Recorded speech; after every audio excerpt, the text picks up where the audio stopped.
Hello বন্ধুরা, Shampa family ব্লগে সবাইকে ওয়েলকাম। আমি শম্পা। তোমরা সবাই কেমন আছো? আশা করছি সবাই ভালো আছো, আর আমিও খুব ভালো আছি। সকালবেলায় বুঝতেই পারছো, যেহেতু কালকে রাতে থালা বাসনগুলো মেজেই রাখিনি, তাই তো সকালবেলা উঠে অনেক কিছু থালা বাসন মাজতেই হবে।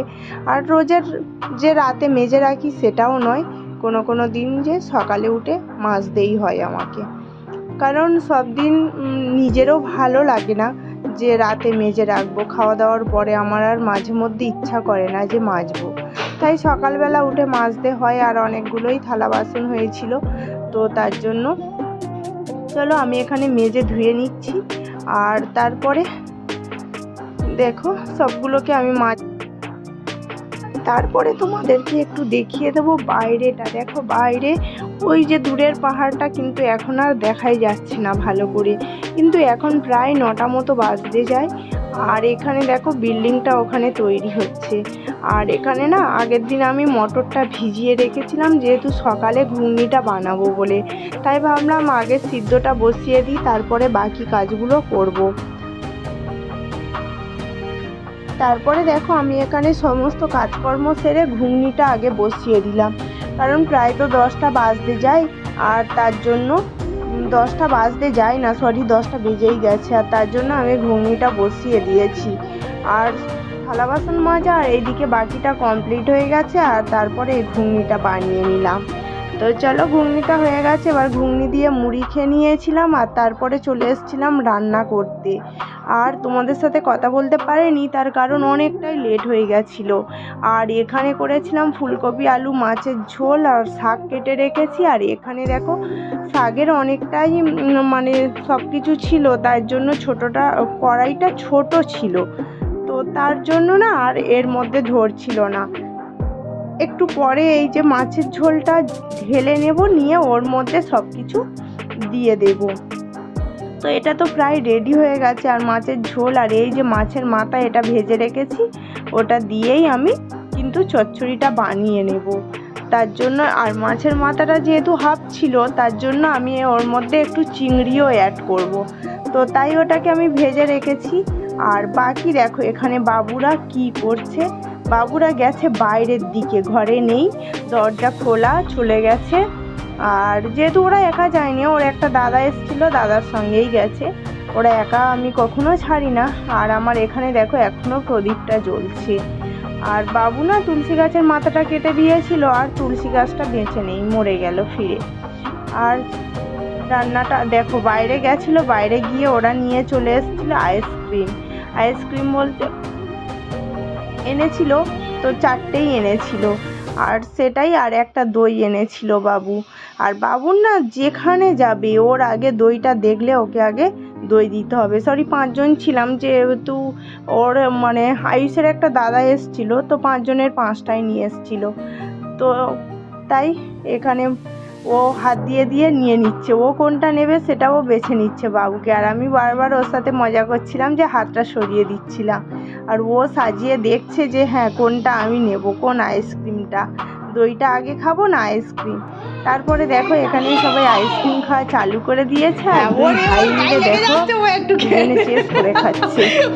তো তারপরে ওরা সবাই এখানে খাওয়া দাওয়া করছে, আমিও আইসক্রিম খাচ্ছি, মানে সবাই মিলে একসঙ্গেই আইসক্রিমটা খাচ্ছি। আর এইদিকে রান্না তো হচ্ছে, রান্না সকালে ঘুগনি মুড়ি খেয়ে নিয়েছি, নাস্তা তো মানে টিফিনটা তো ভালো মতো হয়ে গেছে, তার জন্য একটু লেট হলে কোনো যায় আসে না, কারণ সবার যেহেতু ছুটি। আর ওখানে ওর দাদা ওই বসে আছে, দাদা ছোট নয় কিন্তু দাদা বড়, দাদা নিয়ে গেছিল ওদের। আর এখানে দেখো আমরা এই ঘরে ছিল না, বসে বসে একা একা ঘুমাচ্ছিল, ঘুমাতে ঘুমাতে উঠে খাচ্ছে। তো তারপরে দেখো ফাইনালি আমার রান্নাটা কমপ্লিট হয়ে গেছে। আর এখানে চচ্চড়িটা হয়েছে, চচ্চড়িটা মেন বানিয়েছি না ওই যে ওর দাদা হচ্ছে, ওটা হচ্ছে আমার ভাসুরের ছেলে, মানে আমার বড় জায়ের ছেলে ওটা। তো তাই ও এখানে থাকে, তো এসেছে একদিন ঘুরতে, তো তার জন্য। আর ওরা সবসময় তো মাছ মাংস খায়, তো তাই বললো চচ্চড়ি বানাতে। আর বিকালবেলা দুই বাবু আর ও চলে গেছিলো। আর এরা দুজন দেখো এখানে বসেছিল, তাই আপেল কেটে দিলাম যে বাবু আপেল খেয়ে নে, এ তো খাবে। আর এ কী সব মোবাইল আঁকাঝোঁকা করছে, এটা হচ্ছে আয়ুষ, আর এটা হচ্ছে মোবাইল নিয়েই বসে আছে। তারপরে চলে এলাম, রাতের তো রান্না করতে হবে, আবার খেতে হবে, তার কারণ চচ্চড়ি অল্প বেঁচে আছে আর বাকি ভাবলাম যে পনিরের তরকারি করব।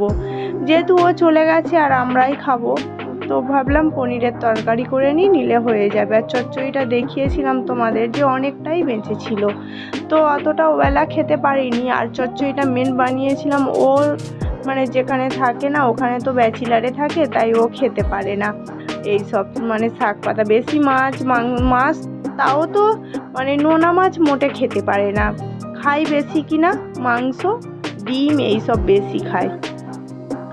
আর তার জন্য ও এসেছিল, তো ওই জন্য শাক বানিয়েছিলাম, ওকে বলেইছিলাম, কিন্তু ও বলেছিল ডাল শাক এইসব বানাতে, কিন্তু ডাল আর করিনি। ভাবলাম না মাছ আছে, মাছটা করি আর ঠিক আছে শাকটা বানাই। তো আমাদের এখানে শাকও তো মানে কিনে নিয়ে এসে আর ওই শাকটাই বানিয়েছিলাম। আর অল্পই শাক, এখানে দাম একটু বেশিই নেয় শাকের দাম, তো যাই হোক, তো ওই বানিয়েছিলাম।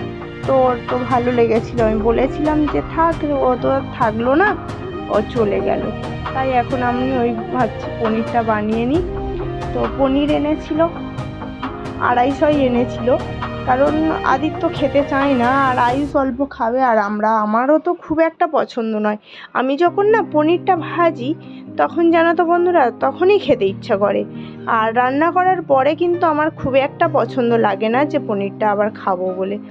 এরকমই হয় যে ভাজা করার পরে তারপরে তখনই একটু ইচ্ছা হয় যেন আর একটু খেয়ে নিই। তো তখন কিন্তু সত্যি বলছি যে ভাজার পরে জানো তো বন্ধুরা, এক দু পিস আমি খাই, বাবুরা খায়, তো 1-2 পিস তখন খাই, কিন্তু রান্নার পরে আমার ইচ্ছা হয় না, শুধু তরকারি ওই দিয়েই খেয়ে নিই। আর ফুলকপি মটরশুঁটি আলু দিয়েই হচ্ছে পনিরটা রান্না করব। প্রায় পনিরটা ভাজা, আর এখনকার ফুলকপি টাটকা বেশ ভালোই লাগে, কারণ এখন ফুলকপি শীতকালে তো মানে সবজি খুব ভালো পাওয়া যায়, তো ফুলকপিটাও মানে খুব ভালো ছিল।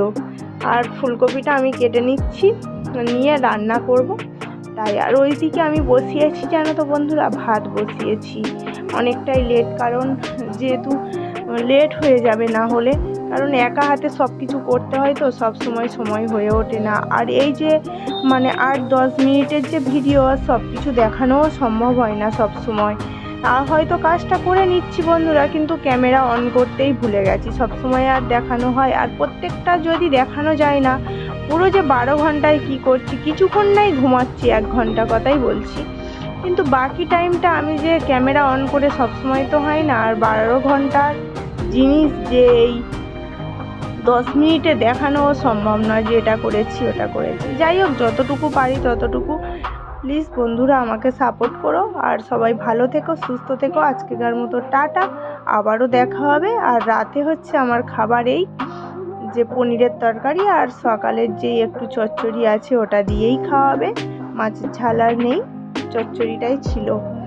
তো প্লিজ চ্যানেলটা সাবস্ক্রাইব করে দেবে। বাই বাই, আবারও দেখা হবে নতুন একটা ব্লগে। ততক্ষণে সবাই ভালো থাকবে, সুস্থ থাকবে।